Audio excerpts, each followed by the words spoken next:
모든 성공 안에는 파괴의 씨앗이 담겨 있습니다. 내가 이러한 성공을 이룩했다, 내가 한 것을 봐라, 거만하게 말하는 순간 진짜 위기는 시작되는 것입니다. 따라서 우리가 성공했을 때 자신에 대해서 덜 생각할 수 있는 그 겸손이 필요합니다.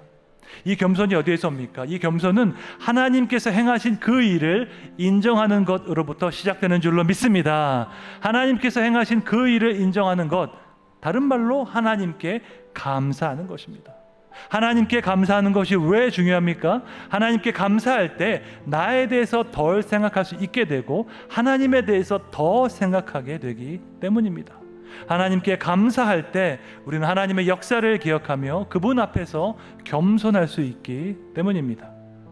긍정적인 태도는 하나님께 감사할 때 우리에게 다가옵니다. 감사하는 사람은 어두운 면이 아니라 밝은 면을 보기 때문입니다. 상황은 똑같습니다. 아직 변하지 않았습니다. 하지만 똑같은 상황에서도 밝은 면을 볼 수 있는 사람은 미래에 대한 소망을 말할 수 있습니다. 미래에 대해서 소망을 말할 수 있는 사람은 좋은 리더가 될 수 있습니다. 그래서 나폴레옹은 이렇게 말했습니다. 리더는 희망을 거래하는 사람이다 라고 말을 했습니다.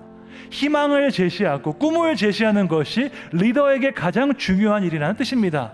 그러면 그 꿈과 희망은 어디에서 오는 것일까요? 미래에 대해서 긍정적으로 생각할 수 있는 그 마음은 어디에서 오는 것일까요? 하나님께서 행하신 일을 기억하고 하나님께 감사하는 마음으로부터 오는 줄로 믿습니다. 하나님의 약속, 하나님의 언약은 성경 전체를 꿰뚫는 핵심 중의 핵심입니다. 사실 구약, 신약이라는 그 단어 자체가 옛 언약, 새 언약이라는 그 단어를 줄여서 말한 것입니다.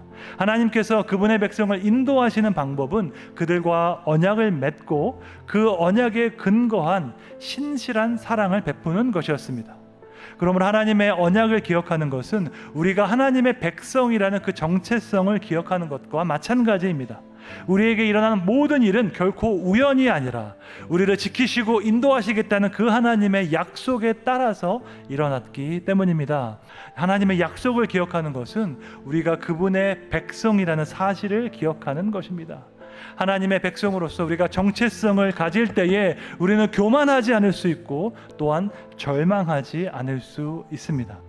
감사는 우리를 겸손한 마음으로 인도합니다. 내가 한 일을 자랑하는 것이 아니라 하나님께서 행하신 일을 선포하게 합니다. 또한 감사는 우리를 긍정적인 마음으로 인도합니다. 하나님의 약속을 기억하며 우리 미래에 소망이 가득함을 말할 수 있게 됩니다. 이렇게 감사는 겸손과 긍정으로 우리를 인도합니다. 우리 인생을 주관하시고 인도하신 그 하나님께 감사의 제사를 드림으로써 그분의 은혜 안에서 겸손하고 긍정적인 인생을 살아가시기를 주님의 이름으로 축원합니다. 왼쪽 화면을 클릭하면 전문 설교를 들어볼 수 있습니다.